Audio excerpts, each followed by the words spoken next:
Be a survivor, not a statistic. Renegade River in Spring Lake has new and used handguns, hunting guns, sporting goods, and survival gear. Protect your rights and your freedom. Ask about their CPL classes. Renegade River, next to the police station in downtown Spring Lake. The Talk of Muskegon. News Talk 1090, WKBZ. Welcome to the Mike Hewitt Show, sponsored in part by Renegade River. And my name is Mike Hewitt, and today my guest is Gene Clem, who is the president of the Voter Information Network Super PAC and one of the original organizers of the Kalamazoo Tea Party rally back in 2009. As I understand it, Gene, you were part of the Southwest Michigan Tea Party umbrella that works with several counties developing tea parties. Is that right? Yes. We kind of put out a sample for everybody to follow with bylaws and a good way to set up the continuing organizations. And we probably assisted up to 6 or 7 of them, I guess, getting started up. Very nice. I got to tease you before we get off into the serious stuff. I see a picture that shows a picture of you who I consider like the picture of Tea Party, but you're standing at what looks like a podium at the Michigan State Republican Convention. Tell me, what's that, Gene? Did you get lost that day? I bill myself as a Republican under protest. I love it. Yeah, but I go back. They started the Republican National Committee, I think, in 1980, and I've got a little wallet card as one of the founding members of the Republican National Committee. I was deep into my career in IT at that time and send them big bucks, and so they sent me those nice cards every year. But I was very much involved. Probably until H.W. Bush was inaugurated, then I just kind of lost all my fervor, and it went away. And I dropped out. I dabbled in Libertarian Party for a while. I voted for the guy with the crazy old aunt in the basement, and just kind of straight around for a while, and then with the Tea Party, we had a conversation in 10. Several of us sat around the table and said, "Okay, what do we do? Somebody's going to have to go into the Republican Party and see if we can get our candidates nominated and elected." And we looked at each other, and nobody really wanted to do that. So we wound up, all of us winding up in the Republican Party, and then some friction started. So I suppose that's probably one of the things you want to talk about today. You know, a little bit. Some of that, I got to tell you, irony being what it is, you and I shared a similar path to get to where we're at. Reagan in the first run was what really excited my political interests. When he talked about limited and constitutional government and fiscal responsibility, those things really kind of lit my fire. But then the closer I look after he was gone, I started listening to the debates and both sides. And for me, sometimes it got to where they were so blurry I couldn't tell when the D stopped and the R started. Yeah. And it got a little bit confusing. Now, way before the Tea Parties, I got involved with the Republican Liberty Caucus and ended up helping to found the Michigan RLC. And then inevitably the Tea Party, and along the path I challenged an incumbent and all the other things that hard-headed people that refuse to give in do. So we have a similar path, but along with talking about the picture and the relationship with you and the state party, another thing that came up after I posted the announcement to the show's Facebook page is somebody asked me not to allow you to talk about to do your Braveheart speech. What's so tell me what the Braveheart speech is about before I got to get all these things out of the way before we get into serious stuff, Gene. That is very interesting. I've used it maybe a couple of times, but on our initial rally, we thought we'd be lucky to get 200 people on the courthouse steps here in Kalamazoo County, and people just kept coming and overflowed the street outside. The police just finally gave up and blocked it off into everybody's downtown Kalamazoo.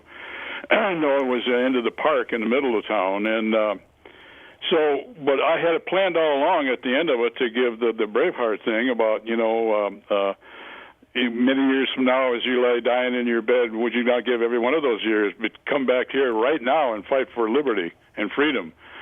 And I got this huge roar from the crowd. I mean, it was just an amazing feeling. So I think that's where it comes from. I've kind of used little bits of it from time to time to get people really jazzed up at Tea Party meetings. See, now I was picturing you painted face riding up and down in front of a row of warriors screaming with your sword in the hand and we're on, let's go. I didn't have my tri-corner hat on though, so tri-corner hat and sunglasses. It was quite, I've got a few pictures of it. It really looks weird. That's very, very funny.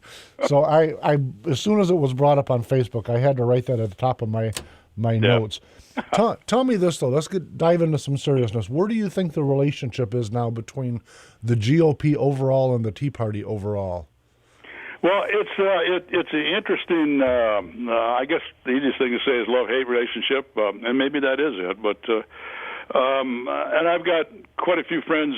Some people that were old-timer. That's where that picture came from. Some people have been in the party for years and years that I got to know and become friends with, and all of a sudden they discovered that Tea Party people were just kind of regular conservatives, and they weren't really like that pack of zombies that just come up out of the ground. And so we became friends. And since then, we've many of the Tea Party people that I've been talking to over the last 5 years, we more or less kind of agree that what's happening is, as the Tea Party is what we would call Tea Party Republicans are moving into the Republican Party, getting elected to positions within the party and so on. What we're finding is that there's a lot of conservatives who they're sort of like, you know, we've been circling the wagons here, and we're glad you guys finally showed up. We need help. So that's kind of what's going on. We're forming the coalitions, and it's just my sense from just talking to people across the state is that if you group people as constitutional conservatives, small government conservatives, versus people who think government should do more, I think the small government constitutional people come from the Tea Party, and the old-timers have been around for a long time. I think we outnumber the, I guess you'd call them the moderates. And it's moving more and more in that direction. And a lot of the energy and the activity is coming, as usual, from the new people in the party. Sure. I often, as I watch the Tea Party folks who are now flying a Tea Party banner, and I'm agreeing with you that a large part of those folks were really the backbone of what used to be the Republican Party. So in many cases, it's the same faces I was seeing 15 years ago or 10 years ago. But what I kind of giggle a little bit about from time to time is I recall Trent Lott, when they asked him what he thought of the Tea Party, he said, "I think it's great. We'll co-opt them." Yeah. And that is not exactly what's come to pass. Right. So I like that part a lot. I recently saw a banner on somebody's Facebook page, and it said Liberty GOP. And they made it one word, LIBERTEA GOP. And I got to tell you, I think that's the foundation of what the Republican Party really is. And so part of what I want to talk about, because I think you and I agree on a lot of these general topics, is one of the things, if you talk to just Republicans that are not necessarily out engaged as much as us political monkeys are, you ask them what it means to be a Republican, and I got to tell you, it feels like the definition has been a little bit skewed or lost over the last few years as everyone tries to jostle to make their voice the one that's heard. Now, what do you think of that? Yeah, I think so too. An interesting concept was brought up by a good friend of mine from Howell. She said that she considers herself a platform Republican, and if you look at the Republican platform, there's nobody in the Tea Party that wouldn't go along with everything that's in there. It's anti-Common Core. It's for traditional marriage. You go right down the line, but in the meantime, we have some people who are elected that don't pay any attention. Their votes don't pay any attention to that platform at all. So, I think the friction comes. I think, and I think she hit it right on the head. Is you can be elected and you can be working in the party but not believe in the platform at all, but just put the platform out there to fool people to think that that's what the Republican Party stands for. And then, so obviously, then the friction is going to be internally within the party. I had an email yesterday. Oh, can't we stop this bickering? No, You can't, because there are two different groups of people who are vying to get the right people nominated and elected. And if you just keep your mouth shut and don't say anything, well, then who knows who's going to get elected? So that's not the way to do things. I'll tell you this on that point, Gene. I happen to think that the bickering is healthy. I think that our founders, frankly, set up, like it or not, set up an adversarial system. So from our courts all the way to our party politics to allow the strongest ideas to inevitably prevail. And I think that's really, really important. You know, when you hear the thing, I watched a video the other day, and it was from a Republican Main Street organization, and the guy was a Republican, but he was mocking people that do rhino hunting, and I mean when I listen to that, I'm with you, because I'm a platform Republican, and I'm thinking, here's this guy sitting on a stage, has a microphone. I don't know how big his audience is, but what he's actually doing is saying, I'm not a Republican because I want to be. I'm a Republican because it fit my constituency base when I got elected.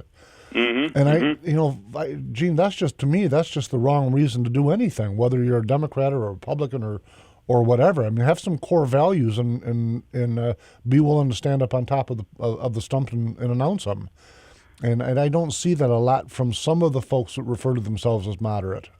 Right, and that's some of the arguments that we've been having here locally. If you get a group of people to go to work for you, and they're going to work in your campaign, get you elected, and you're going to run on the Republican platform, and then when you get to Lansing, you don't vote that way. Like, well, you took advantage of me because you were running on the platform, but now you're voting for Common Core or whatever. Right. And so the argument begins, and then some people saying, "Well, we should be nice to people." And but when they don't vote right, you got to let them. There are some votes that, I don't really care, how many hours that they require people to train to be a barber. If it's 1,725 or whatever. But I do care about Common Core and Medicare expansion, and so some votes are just more important than others, and people have to realize that. And I refer back to, I can remember I played football in high school, and I remember one game that we just barely won, and it was down in Buchanan High School, and you had to climb up a bank to get back to the locker rooms after the game was over. I couldn't hardly crawl up the bank. I was so beat up and smashed, but I had so much respect for the other team. Because it was we played a team that was really, really good, and that's what you want to do. You want to go up against the best. You want to have that contest, and then may the best man win. Same thing in politics. That's exactly the way I look at it. When I look at votes like the Common Core and the third of the Republican legislature that voted for Common Core, and then that also voted for the Michigan Medicaid explosion, which is Obamacare, by the way. Right. When I look at those kind of votes, and I agree with what you said, I've often analogized it to say we're not debating how many angles should be on a stop sign. These are significant and generational decisions that are being made. But what really grinds me is I remember being at the Zeeland Library back with the what is called now the Ottawa County Patriots, listening to most of these people that came and told us what they were going to do, knowing that they were talking to a conservative-based Tea Party group, and of course they absolutely blew smoke. And I'm going, but the problem with it is I was taking notes. I remember what you said. And so I'm one of those guys that's probably the folks that at least know me or that have listened to the show that know that I'm perpetually calling for primaries, because I think that's how we make America stronger, and it's certainly how we make the party better by defining. I think that's one of the two tools that we have to define the GOP. But I also have been known to hearken back a lot to Ronald Reagan's bold colors, not pale pastels speech. Whereas the moderates will say, the folks that are against us within our own party will say that we have to act like the enemy in order to win. And I just reject that completely. Crazy. Yeah. And I say, well, it didn't work so well for McCain, and I told you it wouldn't. And it didn't work so well for O. Romney, and I told you it wouldn't. And it worked really good for O. Snyder, but I got to tell you, his ratings are in the toilet. So he can do what he wants, but the public is saying that's not what you told us. So. Right. At any rate, the question we've got to figure out as a group or as an electorate is how do we get from where we're at to where we want to go? Well, that's a good question, because there's another way of looking at it too, and I've kind of couched it in my mind is there's the bottom-up approach of a political party versus the top-down, and we've had discussions in our exec committee meetings here where when you listen to what was being said, there were two types of people on the committee. One that says that, well, whatever they decide when they get in Lansing or in Washington, that's good. And our side said no, because when we sent them there, we asked them to do this, and then it didn't do that. So then we had another question. Well, what's of the value of having resolutions? Why do we even vote on resolutions? Well, it's to let the party know what the grassroots, the people you depend upon to get you elected, what they want you to do. Exactly. And Chairman Shostak has told me he had those 10 resolutions against Medicaid expansion. Right. And he went into meetings and he was waving them in the meeting. Said, "I got these." Right. And so it is important. It's very important. Bottom up driven. Hey, right. Gene, hold those thoughts because we're going to go to a break, but we will be right back. Okay. Hi, if you ever find yourself arrested in jail and got bail, make sure you call me, Tommy D, at Bad Boys Bail Bonds, 866-728-6400. Because if I can't get you out, you ain't getting out. Hey, have you ever thought about becoming a fugitive recovery agent? And you're not certified, don't know where to turn, don't know what to do or what to expect? Log on to National Academy of Bail Enforcement.com and apply today. Classes are forming soon in Michigan. Tell them Tommy D sent you. I've made a discovery. The down-home community our grandparents loved is still here. Seriously, that's what you'll find at Renegade River in downtown Spring Lake. You might be looking for a new or used hunting rifle or something for personal defense. Maybe a DNR sport license or fishing supplies, personal and home defense, hunting, Army, Navy supplies, fishing, survival gear, and even a tools and guy stuff consignment department. You'll be greeted by low prices and quick professional service provided by shopkeeper like Hewitt. If you're not in a hurry, grab a cup of coffee and join in the conversation. Renegade River, firearms, hunting, personal protection and survival gear, going camping, or looking for emergency products. Come take advantage of the prices while meeting up with old friends and making new ones. Renegade River, next to the police station in downtown Spring Lake, or go to the website renegaderiver.com.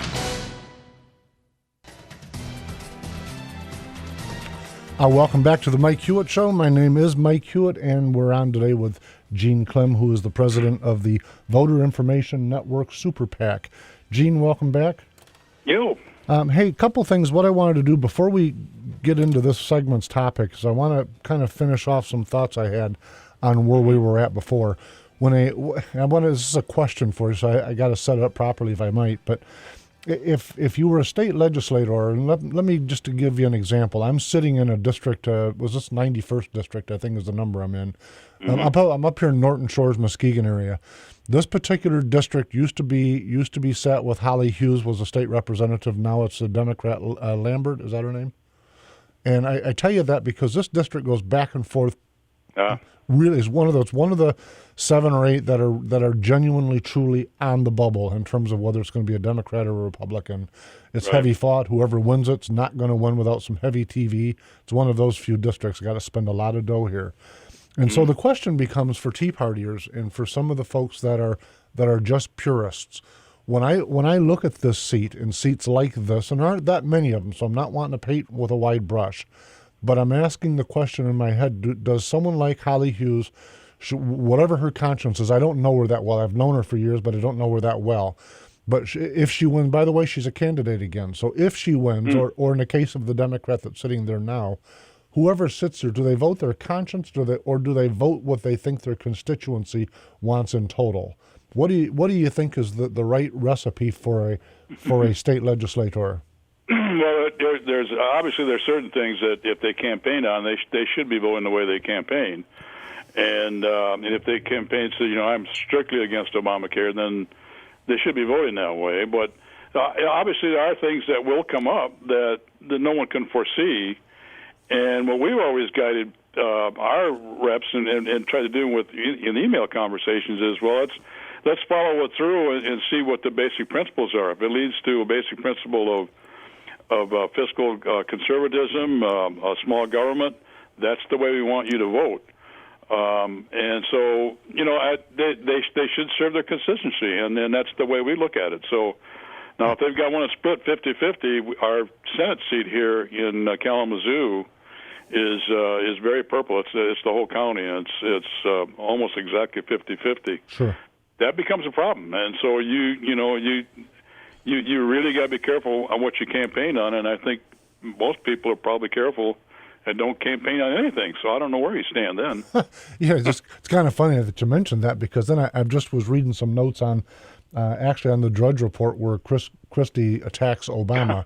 Yeah, and I got to tell you, someone who's been fairly active politically for a while now, long enough to get fat and bald, I stand back and I think isn't the electorate sick and tired of the posturing that goes on? I mean, this. Obviously, I'm not a Chris Christie supporter, but the guy's a moderate at the very best. Frankly, by my definition, he's a Democrat. He spent a couple years hugging all over the Obama administration, supports a great portion of the anti-gun lobbying, the Obamacare or different versions of it. This guy is, by my definition at least, he doesn't support. I'll use yours. He doesn't support the Republican platform, or at least those things are not the things he's advancing. But now he's trying to swing around to try to grab the base of the Republican Party by saying, hey, I'm with you guys. I don't like him either. And I mean, that's the kind of politician, frankly, that I think turns people off, and it's why some folks refuse to pay attention. I think we've got to find some way to, I guess that's what makes me bold colors and not pale pastels, because those people repulse me.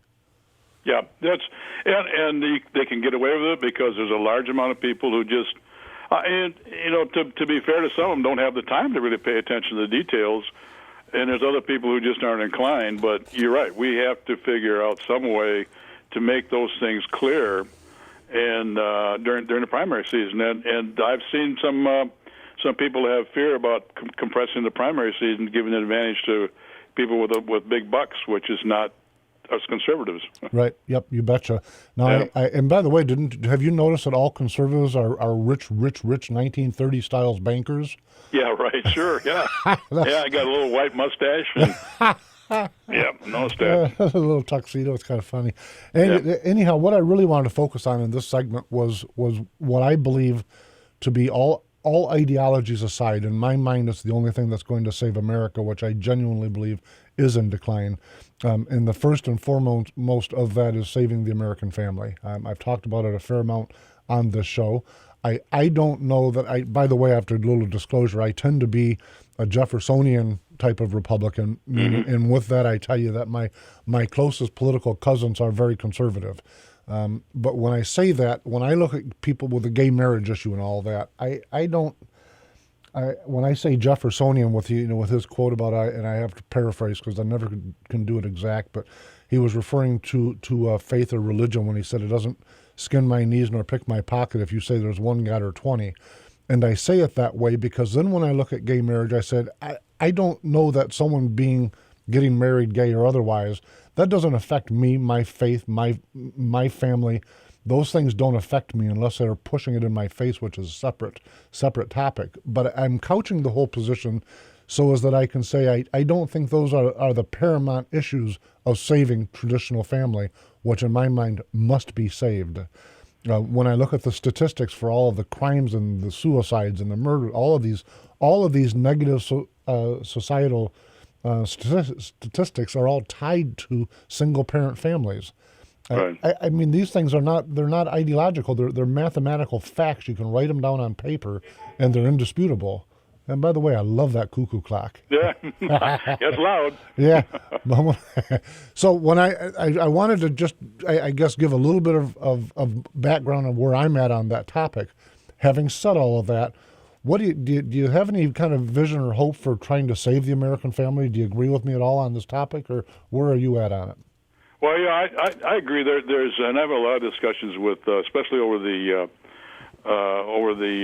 same-sex marriage issue. That's and most people seem to agree, to me anyway, that there's two parts to it. One is most people see the need, if you have same-sex couples, that there are some legal things that are tied to it, and then you go back to why is that? Because of our tax laws, and it just gets really muddy. But that's the fact that there is, and it seems like civil unions seem to be a way to do this, but it's the language people are using. If you want to force religious people to say that same-sex marriage is marriage, as sanctified as by the church, then that's not going to work, because there's too many people that do not believe that way, and it's a religion, and you have a freedom of religion. So you have a nexus there that is real difficult to solve unless you decide, okay, there is such a thing as a civil union, and if you want a civil union, you go down to the courthouse and you file and you get it all done, and that's it. I got to tell you, I in general, I agree with you on that, Gene. Is what's the old saying about the devil is in the details, and so is the debate. You're right. When I look at the topic, first off, I absolutely think that they're every bit as equal of a citizen in this country and should have the same rights as anybody else. Right. So that's how I see that. When I look at marriage, I do see the word marriage as a statement of faith. It is from church. Now, having said that, when I look at the First Amendment, my idea of church and faith might be absolutely, completely, totally different than yours. Mm-hmm. And so if I go to my church and get married, that's me getting married before my God and how I ought to see it. And I don't think that the government isn't, nor the people, by the way, are in a position to paint out what church is for anybody in their own belief structure. That's the ugly part of the trying to wrestle out the details, because this is of faith. And if I had a gay couple sitting here in the studio with me, they could both be very devout Christians, by the way, and have a very, very different flavor, a different way of arguing or how should I, defining their faith. And who am I to tell them that they're wrong? Yeah. And so that's the slippery slope. Inevitably, and I'm not a Ron Paul supporter, by the way, but inevitably I'm probably with him on this position, and that is that this is not a topic that's a rule for government. And if it could be argued that it is, I don't think anybody can say this is a federal decision. I just don't see how they can say that. Exactly right. That's exactly right. Yeah, and I think another thing just popped in my mind too is that well, first of all, I'm a delegate to our annual convention. I'm a member of United Methodist Church, and that friction and that argument's been going on for years and years and years within the church. And there's two sides to that. But my argument with the church is, you're failing. The reason that we're having all these problems is because the churches are failing. They're failing. They're losing membership. But what are they trying to do? Along with charity, they're trying to shove it off on the government. Now they're trying to shove off morals on the government. We're just all messed up here. The churches have to be stronger and have to keep their word out there, and then not allow this stuff to be usurped by government, because anything that is sucked into the government, sucked into that whirlwind, it's always destroyed. It is. It's a fascinating thing that even those folks that consider themselves atheists, that are looking to the government to define a faith, is what they're actually doing. Their atheism is by definition a faith. And so now when we're looking to government, say, would you please define our faith for us? Now, I'm going to tell you now, folks, that's a slippery, ugly slope. It doesn't matter what side of the argument you can think I'm nuts. It doesn't matter. That's a slippery, dangerous slope, and I don't care what your position is. But saving the traditional family, that part of this argument it really represents more than 90% of the debate, and not 10%, 90%, more than that. And when you look at the American family, and by the way, I agree with you. I think churches are failing. I always say his name. We had Father Sirico, I think I'm saying his name correctly, probably about a month ago, and we were talking about the state of faith in America. I think America remains a very faith-driven country. I thoroughly believe that, but I think, like the GOP, faith, the churches have allowed faith to lose its definition, as they've done all of these handstands and backflips trying to figure out how to appeal to pop culture. Though they've lost their way, but part of it is the cause of what I consider to be really, really subtle propaganda. And like I recently put on Facebook, just in case they fooled you, Robin Hood didn't steal from the rich and give to the poor. He retrieved outrageous tax imposed by a tyrannical government on hardworking citizens. Right. But if you go around and do a person on the street interview, ask 100 of them, the vast bulk of them are going to think that he stole from the rich and gave to the poor. Right. It's these kind of class warfare propagandist drives that have helped cause everyone to lose a little bit of focus of what their own foundation is. Right. Yeah, and and another thing, it's very easy to sell to young people because you're taught that we want to be fair. Everything has to be fair, and then when somebody gives you that kind of, well, is it fair that this person has so much money and those people don't have enough?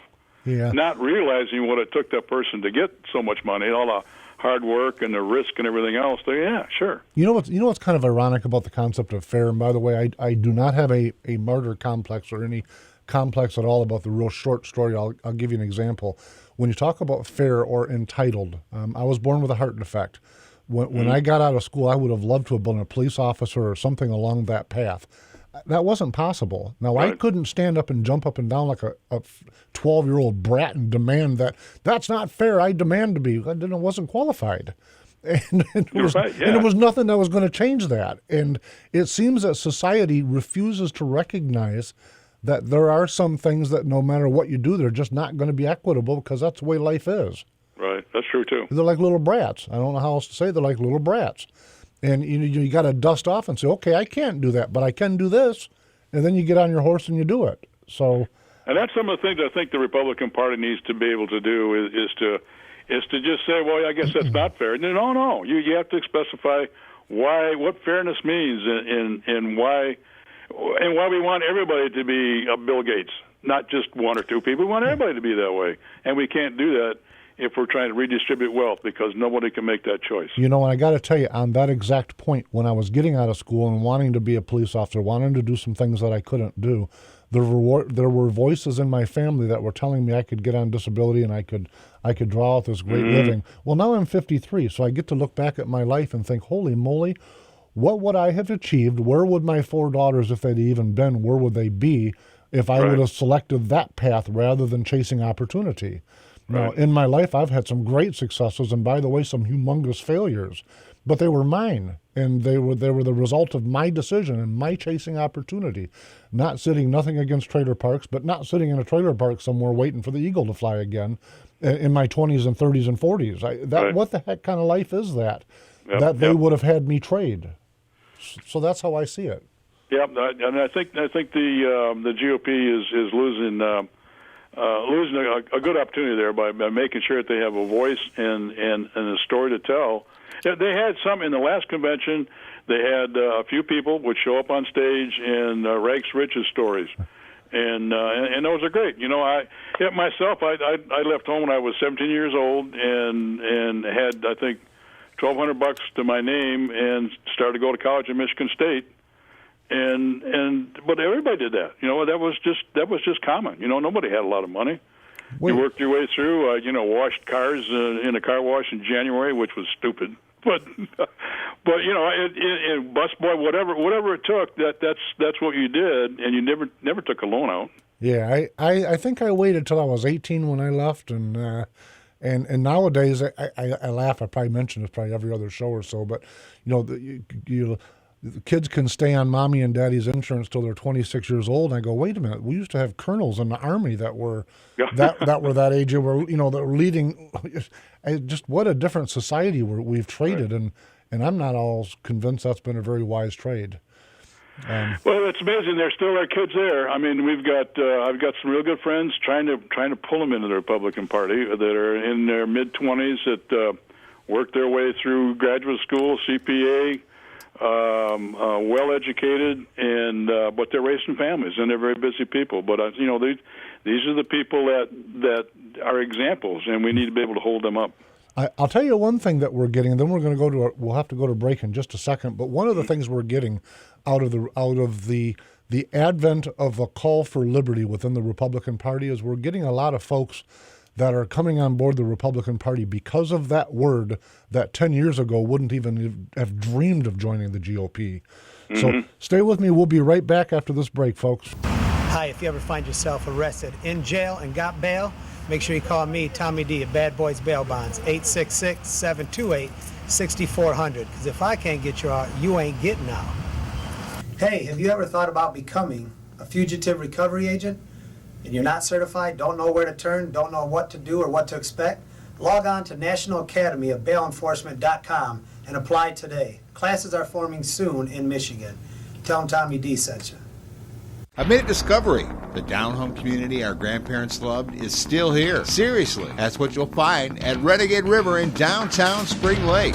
You might be looking for a new or used hunting rifle or something for personal defense. Maybe a DNR sport license or fishing supplies, personal and home defense, hunting, Army, Navy supplies, fishing, survival gear, and even a tools and guy stuff consignment department. You'll be greeted by low prices and quick professional service provided by shopkeeper like Hewitt. If you're not in a hurry, grab a cup of coffee and join in the conversation. Renegade River, firearms, hunting, personal protection and survival gear, going camping, or looking for emergency products. Come take advantage of the prices while meeting up with old friends and making new ones.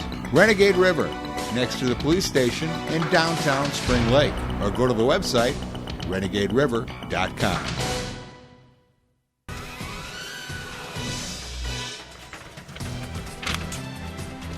You're listening to the Mike Hewitt Show, and welcome back, Gene. Yep. Hey, let's, in our final segment here, couple things. First off, you went somewhere last night. Was it a Lincoln Day dinner, or where were you at? Yes, Lincoln Day dinner at Van Buren County. Okay. Did you get to hear a speaker, Gene? Well, yes, Congressman Rogers was there, and he was giving a good speech, kind of explaining what was going on with his not running again. But one of the things he mentioned was what was going on with the war on terror and all the attacks and the cyber attacks and everything else. And so he's saying that we're in war, but what has anybody given up? Nobody's given up their car. Nobody's given up anything. And I'm in the back of my mind, I'm thinking, liberty with the NDAA, where people are giving up liberty like crazy with the TSA and everything else, but he didn't realize that. He doesn't think in those terms because he's become a citizen of Washington, D.C. That was what going through my mind. Yeah, it's truly a fascinating thing that a lot of these folks, in fact, it really probably goes to the conversation we were having in the first segment. A lot of these folks are embracing limited constitutional government and liberty when they're campaigning, and probably in their heart. I'm not calling them fake. Right. I think they believe that. But when they get to D.C. and to a lesser degree, but when they get to Lansing, the House caucus, the majority party caucus, whichever, will grab a hold of them, take them in a back room, educate the heck out of them. So you didn't know this, and this, and this, and they'll show them all of these marvelous facts that are designed to vanilla them out. Get them to agree with so that they can move legislation. But what they're doing is they're trading away principle, and they're really trading away reality. When I look back at my life, I'm 53 now, and just in the last 20 years, I look at how much we've traded away in terms of really basic stuff. A trip to the airport, kissing your daughter, you're hugging your son or your wife goodbye at the airport. Instead, we've traded that away for being fondled. And they've not saved us from any attacks.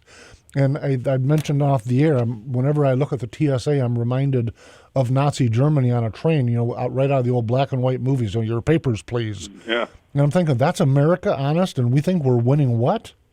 Right. Gene, it makes no sense to me that these folks go there to Lansing, or specifically D.C., and have the caucus tell them we're at war. But, for them, I think war means something different.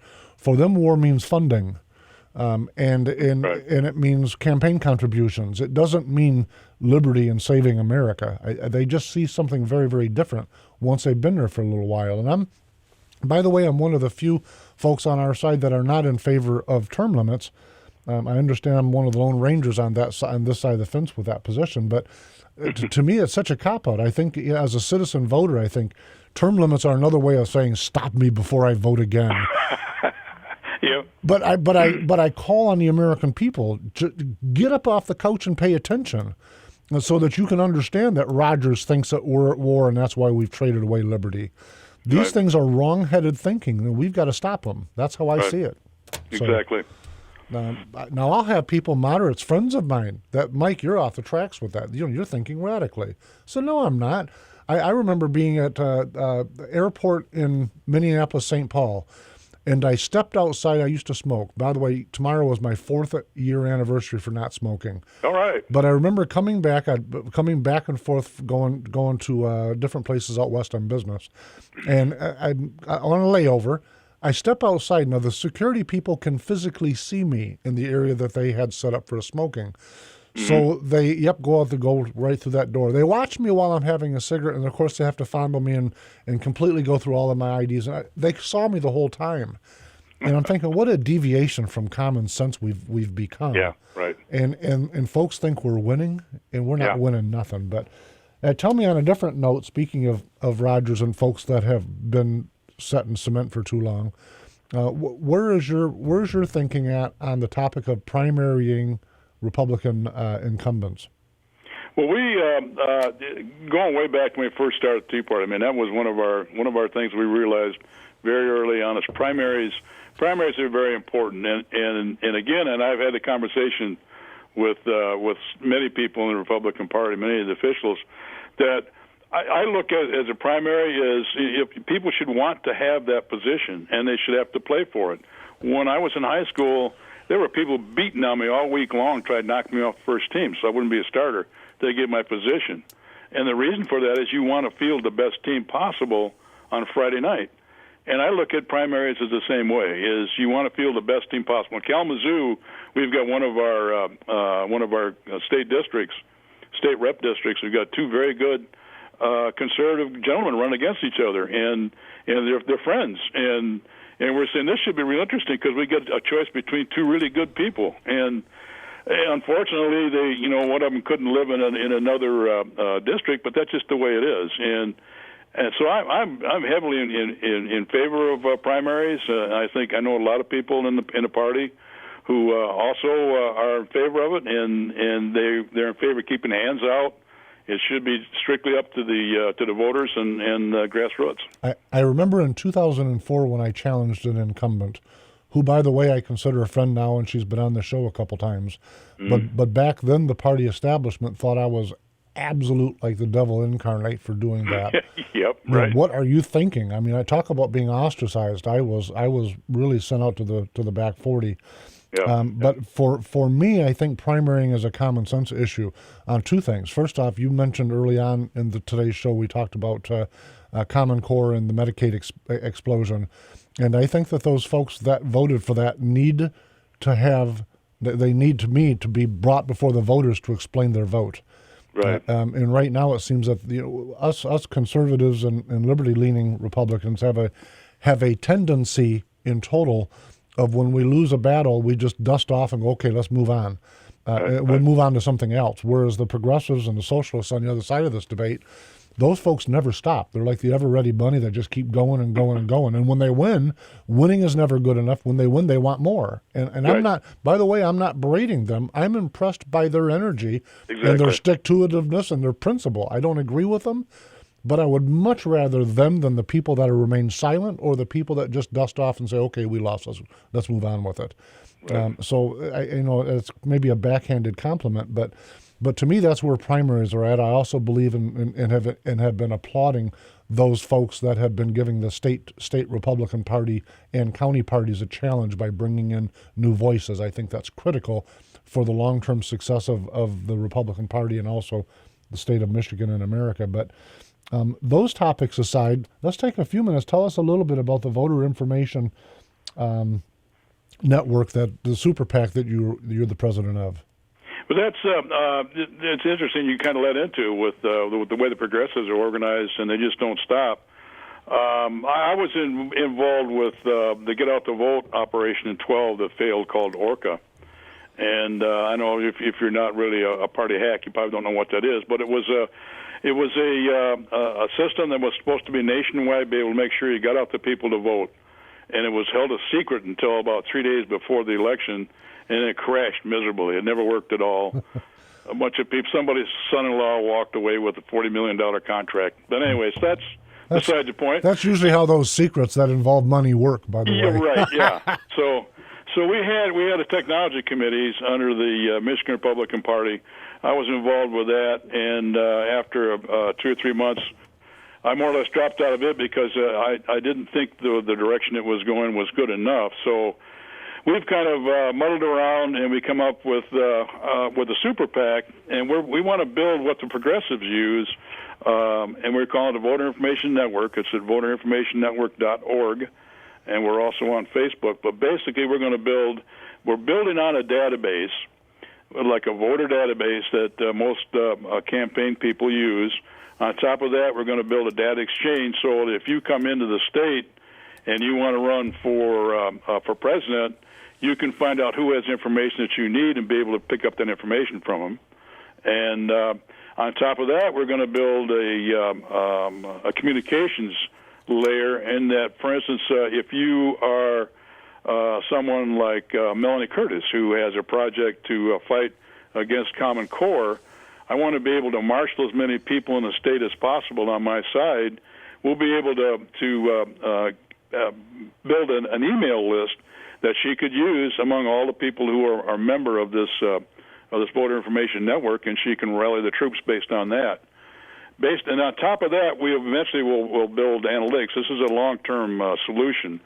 But the reason that it cannot be done by a political party is that it involves, eventually we're going to involve 501c corps, and they cannot, by law, have anything to do with a political party. And as a matter of fact, some of my friends who are in 501c4s will not even be in a room with the Republicans when we're planning any Tea Party organization thing. So it's that critical.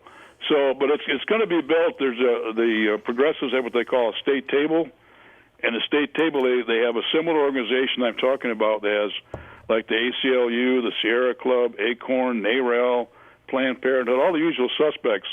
They're all a member of this thing and share the database, and they've been on that for over 10 years now, and we're just getting started here in the state of Michigan. Hopefully, it will be a model for other states to follow. We've been talking with people in Texas and in West Virginia so far. So that's kind of where we're coming from. We're trying to build a brand new utility that's available for conservatives, held by conservatives outside of the Republican Party. Gene, how's it funded? We're funding right now. We're in the middle of our fund drive, and we will fund it up to. We're probably looking for $150,000 total. I think we have probably funded and pledged now close to 50, about 48.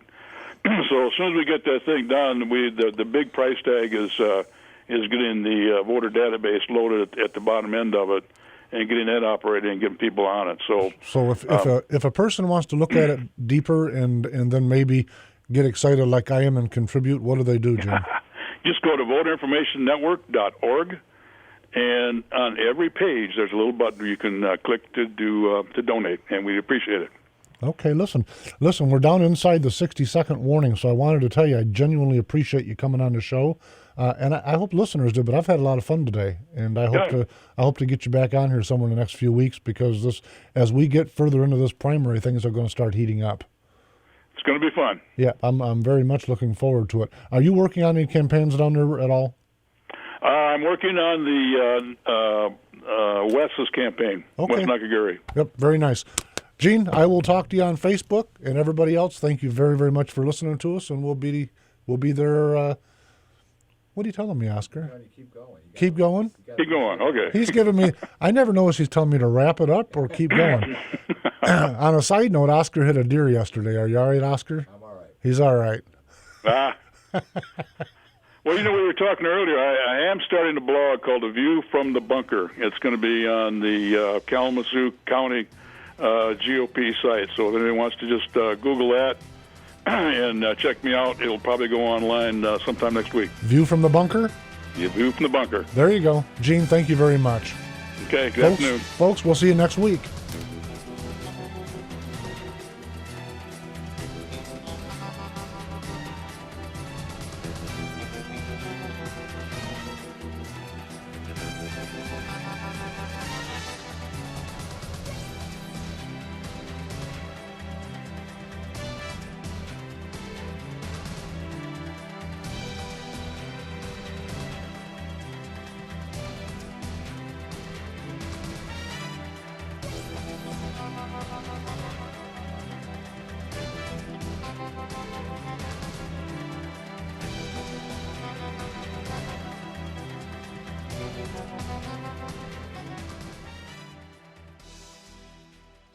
Renegade River in Spring Lake wants to buy your used handguns and hunting guns. Renegade River, your hunting, camping, and survival store. Stop in and check out their new and